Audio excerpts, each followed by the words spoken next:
Vamos a leer todo el versículo 6, amén. Romanos 6.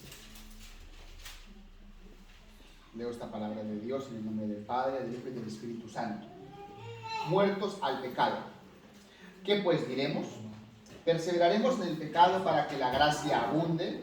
En ninguna manera. Porque los que hemos muerto al pecado, ¿cómo viviremos aún en él?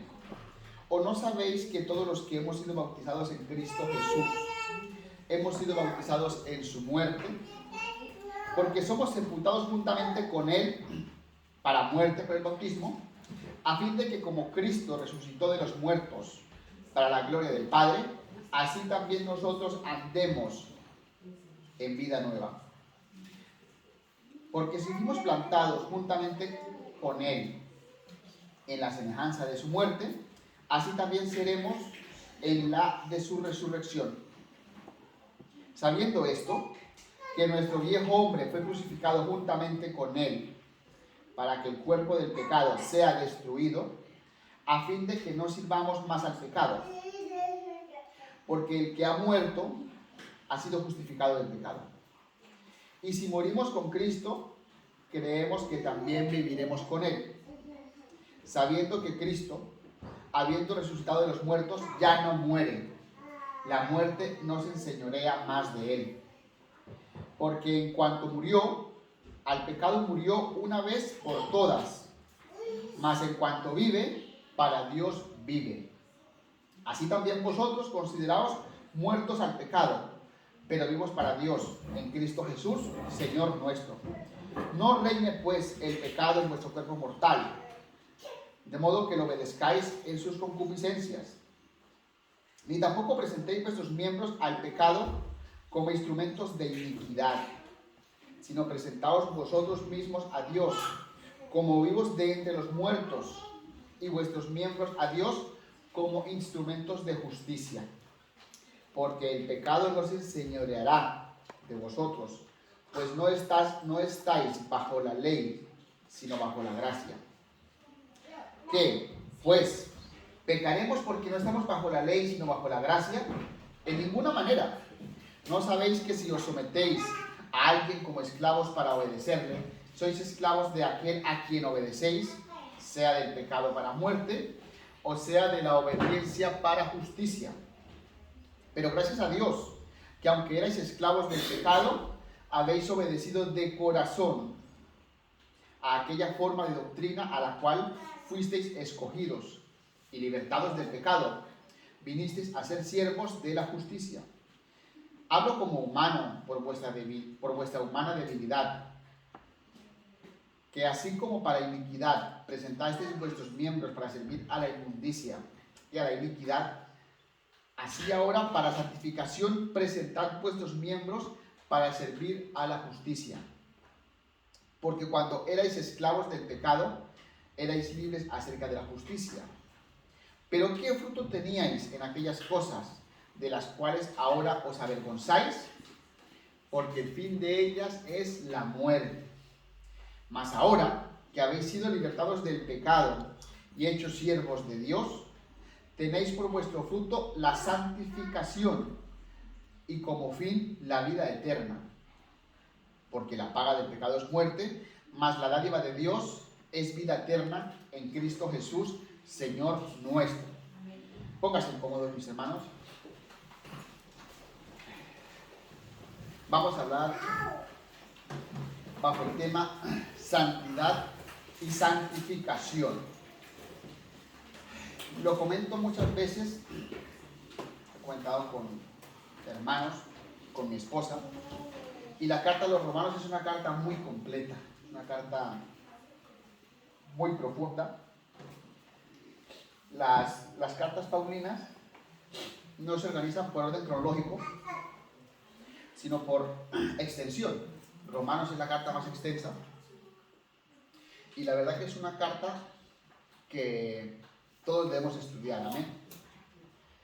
Es una carta que escribió el apóstol Pablo sin conocer personalmente a la iglesia en Roma, pero entendemos a través de la Biblia y a través de historiadores que Roma era una ciudad muy cosmopolita.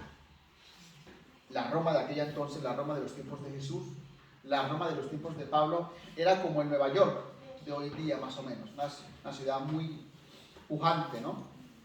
Evidentemente capital del Imperio Romano, en el que había gente de todos los lugares, y los judíos no eran una excepción, ¿no? De hecho, es muy posible que parte de los judíos que estuvieron en el aposento alto viniesen de Roma o fuesen a Roma después de aquel suceso, ¿no? Entonces, Pablo, cuando escribe esta carta, le escribe a una iglesia que ya está constituida, pero que no ha visto. Y si ustedes ven los capítulos anteriores, podemos resumirlos el capítulo 1, 2, 3, 4 y 5 en dos frases muy potentes, pero muy significativas. Y Pablo empieza hablando, por ejemplo, si ustedes ven, en el capítulo 1 habla de la culpabilidad del hombre, el justo juicio de Dios. Y lo que viene a decirnos es que el hombre peca. Y que el hombre cuando peca se aleja de Dios.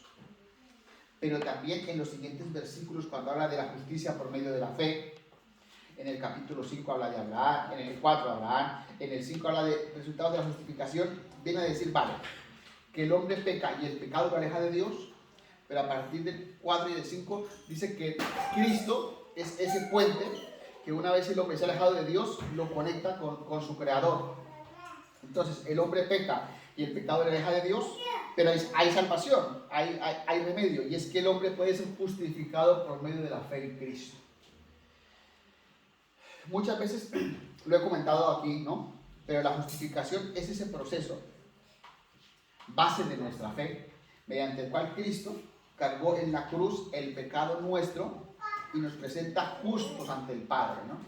Justificación es, vale, tú has hecho lo malo, has hecho maldad, merecías la muerte, pero Cristo pagó por ti y te presenta ante el Padre justo. Esa es la justificación y es la base de nuestra fe. No estaríamos aquí con la fe de que algún día estaremos en el cielo si Cristo hubiese pagado por nosotros. Y a partir del capítulo 6, una vez Pablo ha dejado claro que el pecado nos aleja de Dios, que Cristo nos acerca al Padre, de que también es necesario un proceso llamado santificación. Fijaros que justificación, santificación, son palabras que conocemos muy a menudo, pero quizás no le damos la importancia que requieren. Y es por eso que en este capítulo 6 vamos a intentar desgranar todo el capítulo 6, a ver el Señor qué tiene ahí para decirnos y quizás la importancia de ese proceso de santificación. Si os fijáis, en el versículo 6, Pablo empieza con una pregunta que si la cogemos suelta, pues como que pareciera que está fuera de contexto. ¿Qué? Pues diremos, perseveraremos en el pecado para que la gracia abunde. Pues este texto, que parece suelto, es una continuidad de lo que Pablo explica al final del capítulo 5. Es algo que quizás todos tenemos claro en nuestro corazón, y si no, hoy lo tendremos. Dice el capítulo 5, versículo 20, dice, pues la ley se introdujo para que el pecado abundase, mas cuando el pecado abundó, sobreabundó la gracia. Repito la última frase. Cuando el pecado abundó, sobreabundó la gracia. Yo intento visualizar a Pablo escribiendo esta carta. Y claro, Pablo dice, como hay mucho pecado, la gracia de Dios abunda. Pero diría Pablo, bueno, puede que alguien malinterprete esto, porque si hay mucho pecado, la gracia de Dios se manifiesta. Entonces cualquier incauto diría, pues sigamos pecando para que la gracia de Dios se siga manifestando. Y que la gracia de Dios se manifieste es algo bueno, ¿no? Que Dios perdone al pecador. Es algo maravilloso.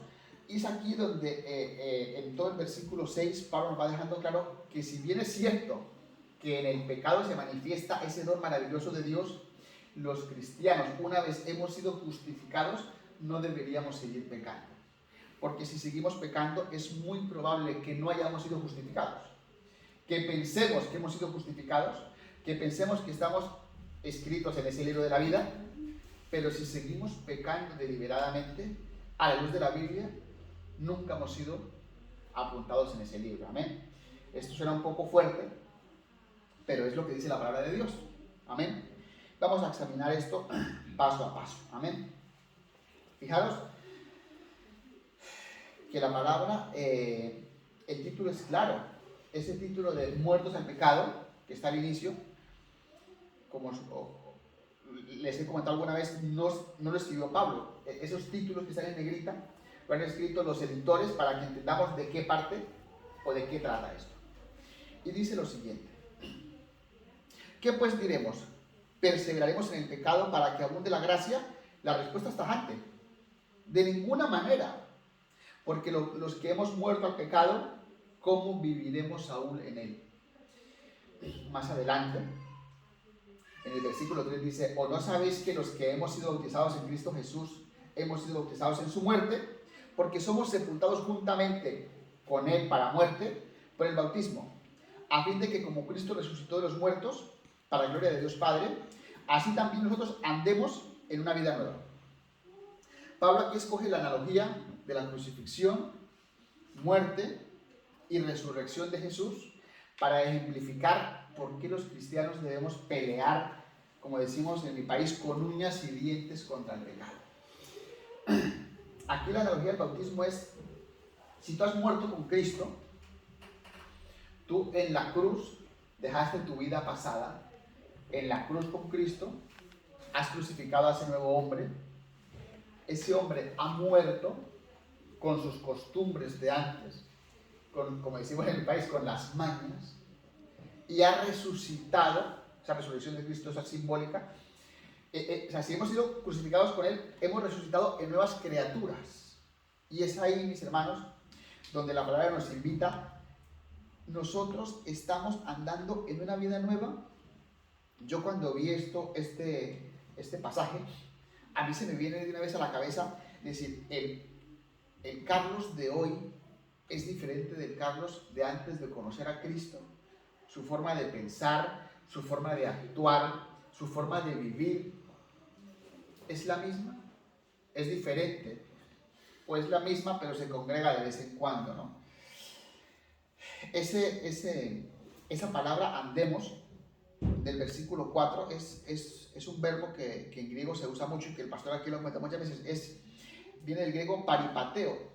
Ese andemos quiere decir conducir, proceder. Es una forma de entender la vida. Ese andar, que en nuestro castellano pues andemos se refiere como a caminar, es más profundo, es entender, es decir, mientras avanzamos, entender nuestra nueva vida diferente.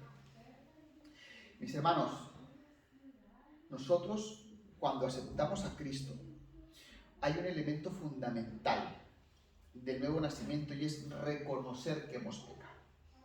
Si nunca hemos reconocido que somos pecadores, no podemos recibir perdón, ¿no? En la justicia humana, a veces se imparte justicia sin que el preso reconozca su error, ¿no? Cuando el preso o el juzgado reconoce su error, pues se ahorra el juicio, ¿no? Entonces no se va a juicio si tú reconoces los delitos, te mandamos preso con una rebaja. Así funciona la justicia humana. La justicia divina, no puede haber perdón si no reconocemos que hemos fallado. ¿Por qué? Porque cuando reconocemos realmente que hemos fallado, es cuando decidimos cambiar. En la palabra del Señor, en la exposición de la Biblia, tenemos claro que es muy diferente el arrepentimiento del remordimiento. El remordimiento es esa sensación de que lo he hecho mal. Y es muy cómodo: oye, lo he hecho mal, me remuerde la conciencia, decimos coloquialmente. El arrepentimiento va un poco más allá. Si examinamos en el origen de la palabra arrepentirse, es más completa que el remordimiento. Cuando tú te arrepientes, tú te sientes mal porque lo has hecho, pero decides cambiar tu forma de actuar y tu forma de vivir. Es mucho más complejo. Y es eso. Si hemos reconocido que el Señor nos perdonó, tenemos que andar en una vida nueva. Y fijaros que el versículo 5 es aún más profundo. Porque si fuimos plantados juntamente con Él en la semejanza de su muerte, así también lo seremos en la resurrección. A mí la palabra del versículo 5, plantados, a mí me dice mucho, y una palabra muy profunda. Plantados habla de una unión vital. Creedme que el griego era un idioma muy rico y Pablo no usó esta palabra porque sí. Es como si de alguna manera todos los que algún día estuvimos muertos en delitos y pecados, al reconocer a Cristo somos plantados, injertados, ¿no?, dentro de esa iglesia de Cristo. Y tenemos una unión vital que quizás aquella parábola de la vid y los pámpanos lo ejemplifica mejor, ¿no? No podemos estar con Cristo si realmente no hay una unión vital, ¿no? Si de la viña no alimenta esos pámpanos, amén. Entonces, les decía, dice el versículo 6, sabiendo esto, que nuestro viejo hombre fue crucificado juntamente con él para que el cuerpo del pecado sea destruido. Y es aquí donde el pasaje profundiza aún más. Realmente ese viejo hombre yo lo crucifiqué. Fijaros que fue una crucifixión y una muerte. A veces en la iglesia hacemos bromas, ¿no? Ese viejo hombre está bien atado, lo hemos rematado en la cruz del Calvario, o nos quedó medio vivo y se levanta muy a menudo, ¿no? Ese viejo hombre se refiere a aquella manera antigua de ver la vida, de pecar, de ir por el mundo pecando deliberadamente sin sentir que estamos fallándole a Dios. Dice Pablo que el hombre natural peca y el pecado es pues el día a día suyo, ¿no? Pero los cristianos, si hemos nacido de nuevo, dice la Biblia que hemos crucificado junto con Cristo al viejo hombre. Dice aquí, para que el cuerpo de pecado sea destruido, a fin de que no sirvamos más al pecado. Esta palabra destruido se traduce así en la Reina Valera, pero en otras versiones no se traduce tal, porque la palabra destrucción en castellano habla de de que queda totalmente como que si desapareciera, ¿no? Pero en el griego original lo que quiere decir es sea incapaz de operar. Y aquí es donde el cristiano debe tener mucha sabiduría para interpretar esto. Estamos aún en un cuerpo que no ha sido glorificado, en un cuerpo cuya naturaleza es pecar, ¿no? Nuestra naturaleza humana nos incita a pecar, desde Adán, desde que se desobedeció. Nuestro día a día, si no fuera porque tenemos al Espíritu Santo, sería pecar. Lo que aquí dice Pablo es lo siguiente: estamos en este cuerpo que nos invita a pecar, pero si crucificamos al viejo hombre, ya está incapaz de operar, es decir, su día a día no va a ser pecar, aunque peca. Vamos a verlo con más calma. Nos dice que a fin de que no sirvamos al pecado, porque el que ha muerto ha sido justificado del pecado, es decir, lo que hablamos antes, el que ha nacido de nuevo, el que simbólicamente ha muerto y ha nacido con Cristo, ha sido justificado con el pecado. ¿Y qué quiere decir esto? Aquí más adelante vemos que el cristiano, redimido por Dios, aunque está en un cuerpo del pecado, no está obligado a los deseos de la carne. Y yo quiero que entendamos en nuestro corazón lo siguiente. El ejemplo que pone Pablo es muy, muy gráfico. De hecho, algunos bautisterios muy antiguos de antes eran realmente particulares.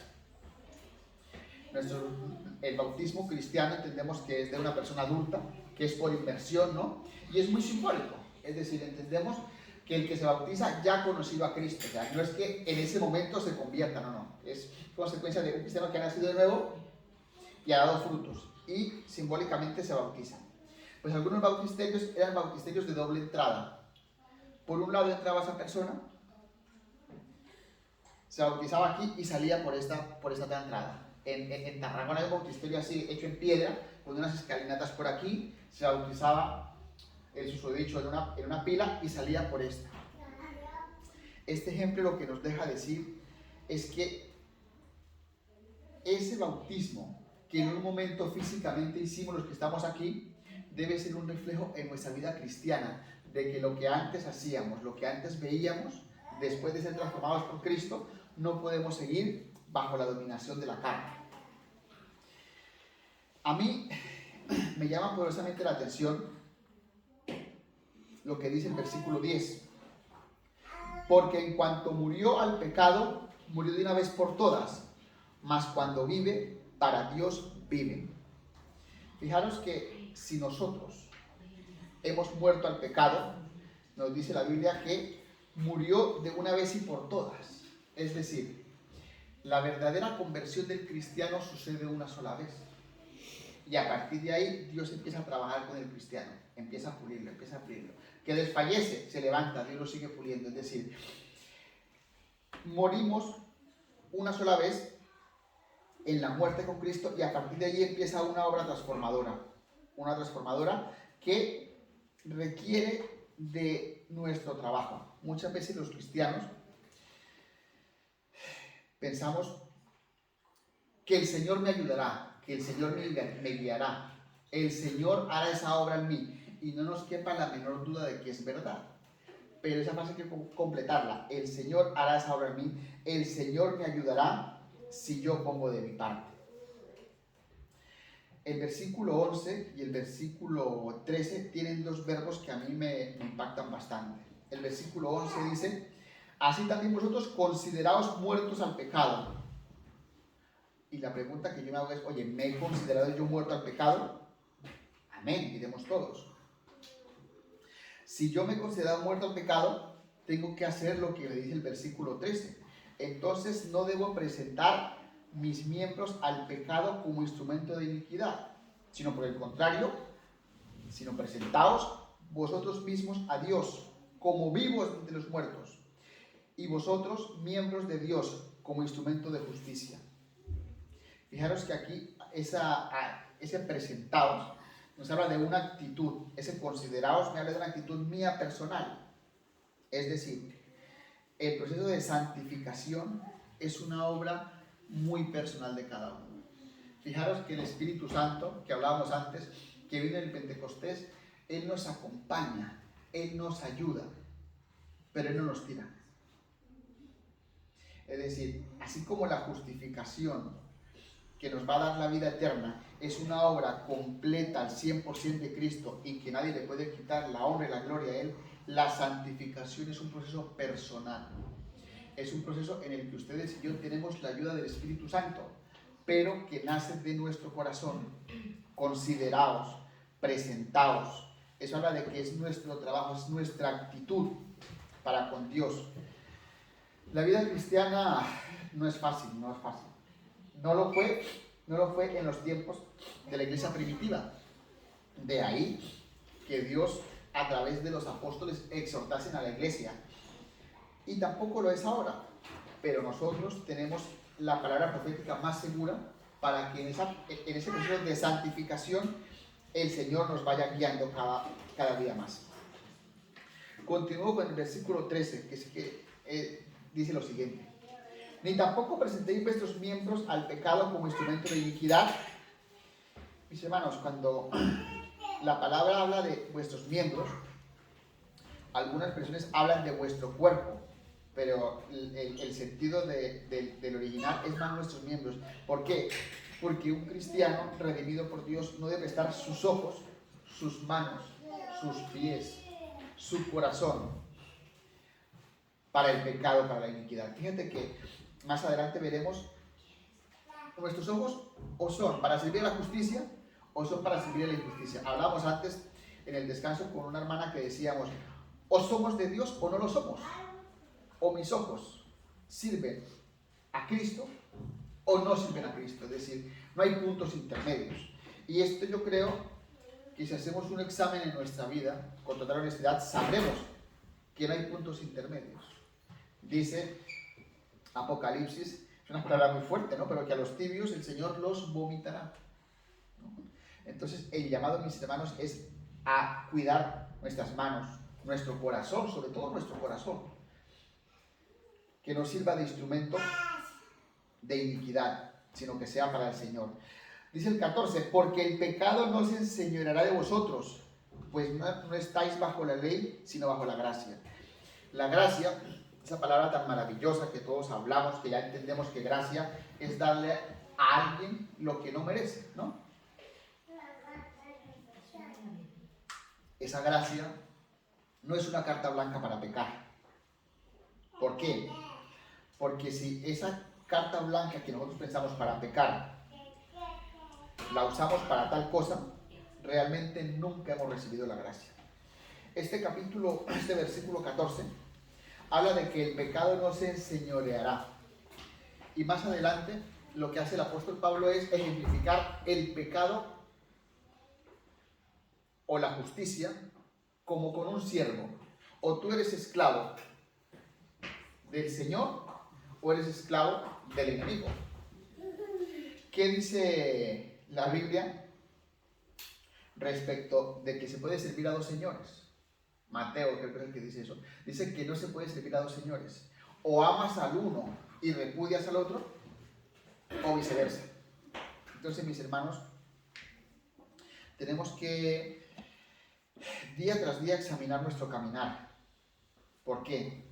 Porque nosotros, como cristianos, debemos tener claro que la justicia nuestra no descansa en lo que hagamos o dejemos de hacer, descansa en Cristo, pero tenemos que dar frutos. Y es aquí donde a partir del versículo 15 nos empieza a dejar esto un poco más claro. Fijaros, dice así, dice, ¿qué pues? ¿Pecaremos porque no estamos bajo la ley sino bajo la gracia? En ninguna manera. Si os fijáis, este versículo 15 es muy similar al 6, o sea, al 1 del 6. Empieza diciendo, ¿qué pasa? Que como ya no estamos bajo la ley, sino bajo la gracia, vamos a seguir pecando. En la ley, el que pecaba tenía que morir. Pero el pueblo judío pues tenía su rito del cordero, ¿no? Que limpiaba el pecado de todo el pueblo. Pero en la ley, por ejemplo, ¿qué pasaba si yo accidentalmente le quitaba la mano a un compañero en el trabajo? Ese compañero tenía la oportunidad de quitarme la mano. ¿Se acuerdan de esto de ojo por ojo? Eso viene de la tradición judía, de que si alguien hacía algo malo, el otro tenía la oportunidad de hacer lo mismo, ¿no? Como eso con la gracia se rompe y el Señor paga todas nuestras deudas, entonces ¿qué pasa? Como el Señor ya pagó, voy a seguir pecando porque el Señor ya pagó, ¿no? Y puedo seguir pecando porque Cristo ya pagó. Pues a la luz de la palabra, dice el Señor, y aquí me deja más claro, que o soy esclavo de la justicia o soy esclavo de Él. Pero que dice Mateo que no podemos servirle a dos señores. Y aquí sigue dejando un poco más claro el versículo 17. Pero gracias a Dios, aunque erais esclavos del pecado, habéis obedecido de corazón. Y es aquí donde consideraos, presentaos, obedecer. O sea, habla de que el cristiano tiene una parte activa en la santificación. ¿Y a qué le hemos obedecido de corazón? Es decir, una obediencia profunda a aquella forma de doctrina a la cual fuisteis entregados y libertados del pecado. ¿Por qué? Dejamos de ser esclavos del pecado para ser siervos de la justicia. Fijaros que en el estudio de Filipenses hablábamos de esa palabra de siervo, ¿no? Esa palabra siervo en griego es un esclavo, pero un esclavo voluntario que se somete a la voluntad de su Señor. Nosotros los que venimos de América Latina quizás tenemos en mente la esclavitud, ¿no? Como la que se ejercía en los años 1600, 1700, ¿no? Que se cogía a personas de África, se las llevaban cadenadas para América Latina como mano de obra. Pero la esclavitud, el servir a Dios, habla de algo desinteresado. Habla de que yo pudiendo elegir seguir mi vida de antes, seguir mi vida muerto en delitos y pecados, he decidido, como dice aquí, obedecer de corazón a la doctrina de Jesús, para así ser libres del pecado. Me llama poderosamente la atención y es quizás el resumen de todo lo que intento transmitirles hoy, y es la segunda frase del versículo 19. Dice, hablo como humano por vuestra humana debilidad, que así como para iniquidad presentasteis vuestros miembros, o sea, lo que hacíamos antes humanamente, servíamos a la inmundicia, así ahora para santificación presentad vuestros miembros para servir a la justicia. Es decir, ¿cómo nos santificamos? Pues aquí lo dice, presentando vuestros miembros para servir a la justicia. Así como antes se nos exhortaba a no prestar nuestras manos a robar, nuestros ojos a ver lo que no debemos, nuestra mente a pensar lo que no debemos, nuestros pies a ir donde no debemos. Aquí nos dice que la santificación, entre otras cosas, es presentar mis manos para el trabajo del Señor, mis ojos para el trabajo del Señor, mi mente para servir a la justicia. Y aquí sigue haciendo hincapié el versículo 20, porque cuando erais esclavos del pecado, erais libres de la justicia. Es decir, antes que estábamos muertos en delitos y pecados y no teníamos cuenta a Dios, estábamos, por decirlo así de alguna manera, libres de la justicia divina. Pero nos pregunta el apóstol y nos pregunta Dios directamente, a cada uno de ustedes y a mí, ¿qué fruto teníamos de aquellas cosas que hacíamos y que nos avergonzábamos? Es decir, ¿qué fruto teníamos antes que deseábamos la mujer del prójimo, antes que robábamos, antes que mentíamos? ¿Qué fruto teníamos? Ninguno. ¿Por qué? Porque el fin de todo ese vivir era la muerte. Mas ahora que habéis sido libertados del pecado y hechos siervos de Dios, tenéis por vuestro fruto la santificación. Esta palabra fruto, creo yo que nos deja claro que la santificación, esos frutos que pide Dios, es parte de nuestro día a día. Y podemos escoger dar fruto de vergüenza, como lo que hacíamos antes, o dar fruto de santificación. Lamentablemente, mucha gente no entiende esto, ¿no? Y lo que comentábamos con los hermanos en el descanso, de que alguien decía, bueno, yo estoy ahí siguiendo a Dios más o menos. Y es que hay una mala noticia. A Dios no se le puede seguir más o menos, ¿no? Decía la hermana comentando, ¿no? Que es que estás arriba o estás abajo. Y chico contestaba, no, yo estoy en medio. No hay medios. O sea, en la vida cristiana, en la palabra de Dios, hay cielo o infierno como destino final. La iglesia tradicional habla del limbo. Yo a la luz de la Biblia no lo he encontrado. Puede que algún día alguien me cuente, no existe el limbo. Es decir, o nuestra vida es para servirle a Dios y tras la muerte iremos a reinar con Él, o nuestra vida es para dar frutos de iniquidad y sea que muramos o que el Señor venga, tristemente, nuestra alma perecería en el infierno. Amén. Dice así, mas ahora que habéis sido libertados del pecado y hechos siervos de Dios, tenéis por vuestro fruto la santificación. Está en nuestras manos.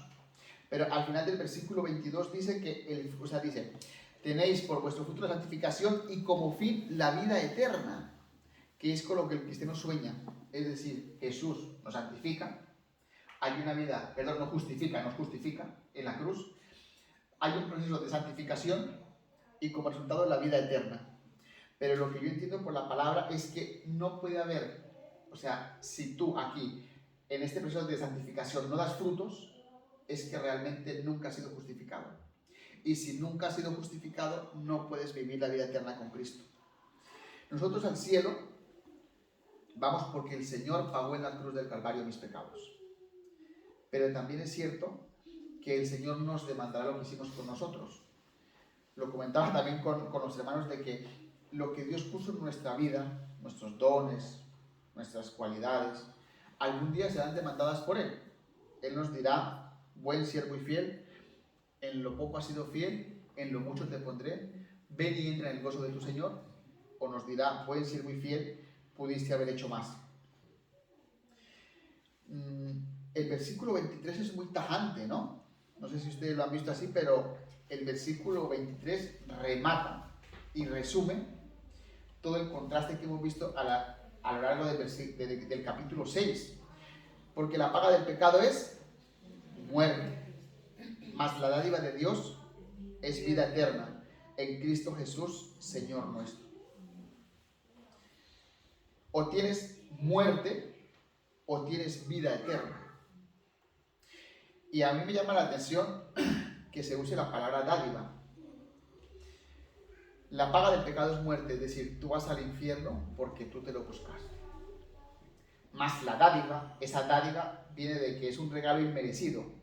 Más ese regalo inmerecido que te da Dios es vida eterna en Cristo Jesús. Al cielo se va sin merecerlo, pero al infierno se va por méritos propios.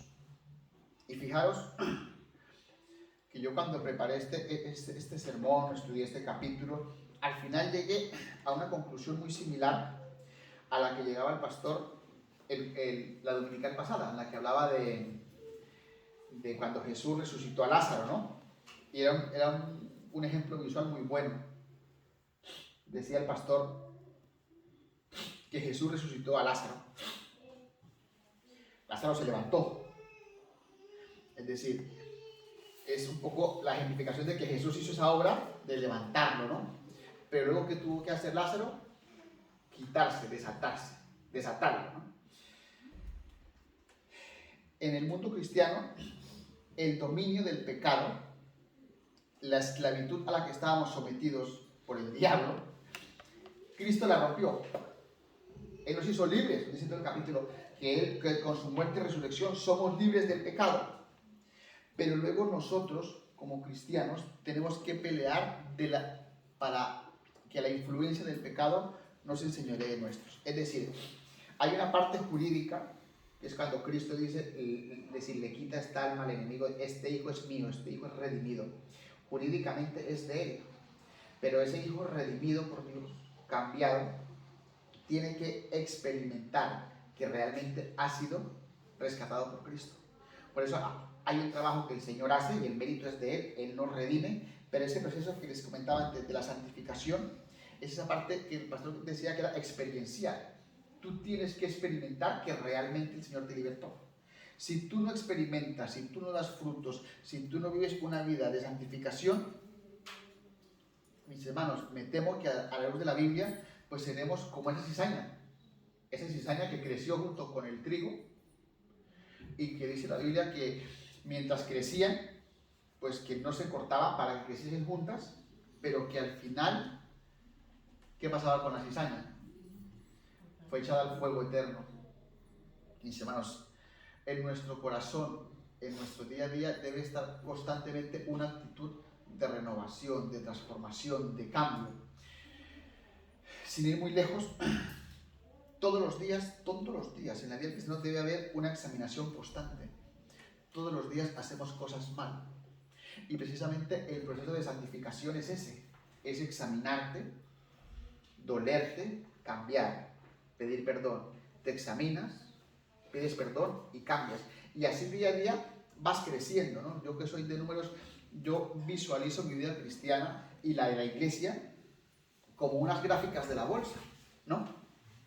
Una gráfica que no siempre avanza a un ángulo constante, ¿no? Pero debería avanzar. Si nuestra vida cristiana es como la bolsa que siempre va hacia abajo, algo pasa. Y no te digo que si siempre vas hacia abajo sea cizaña, no, eso lo sabe Dios y cada quien se examina.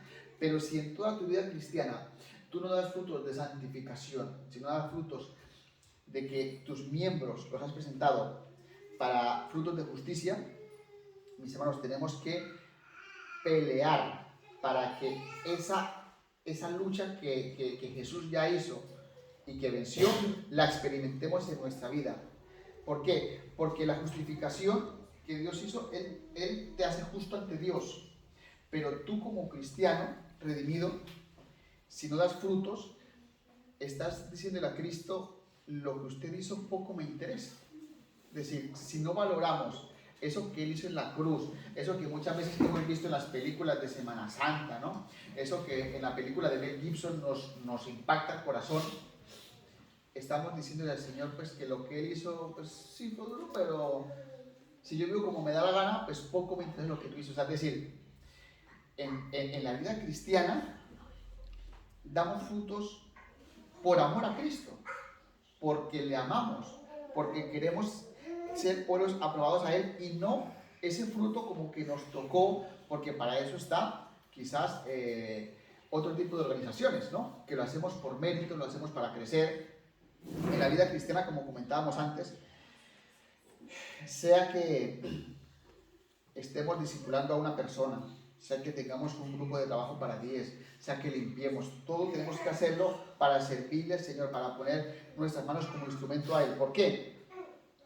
Mis hermanos, porque corren tiempos malos en los que dice la Biblia que el amor de muchos se enfriaría acerca de la maldad. Y es ahí cuando más tenemos nosotros que estar así como dice una expresión, con el vértigo vivo, de si realmente le estamos dando al Señor lo que Él quiere, para que ese reino que Él viene a implantar crezca cada día. Y ese reino que Él viene a implantar va a crecer cada día si en nuestro corazón existe una actitud de ser transformados y renovados constantemente. Cuando digo constantemente, Me refiero a que todos los días en nuestra oración matutina, vespertina, en la tarde, todos los días debe estar la palabra perdóname, Señor, en nuestra boca. Porque todos los días fallamos. Sin ir muy lejos, ayer estaba yo de copiloto en un coche. Iba por una ruta. Y se me ocurrió intentar hacer una pirula. Y aquí pensaba yo y decía, fíjate, como cristiano, esto está mal. Pero como toda la vida, cuando estaba en obras, se hacía mal antes de la señalización, y este pequeño ejemplo que puede resultar gracioso, más o menos gracioso, lo que nos habla es que los que estamos aquí sentados día tras día, tenemos que examinarnos.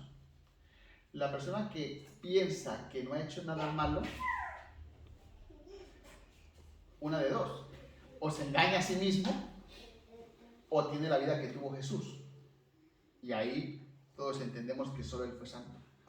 Hermanos, ese proceso de santificación pasa por reconocer nuestro pecado, nuestra maldad, y día tras día ir puliendo, ir mejorando. Y esto no es imposible.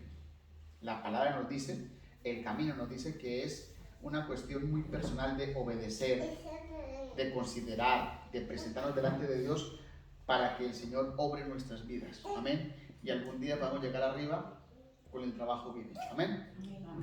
Vamos a orar por esa palabra.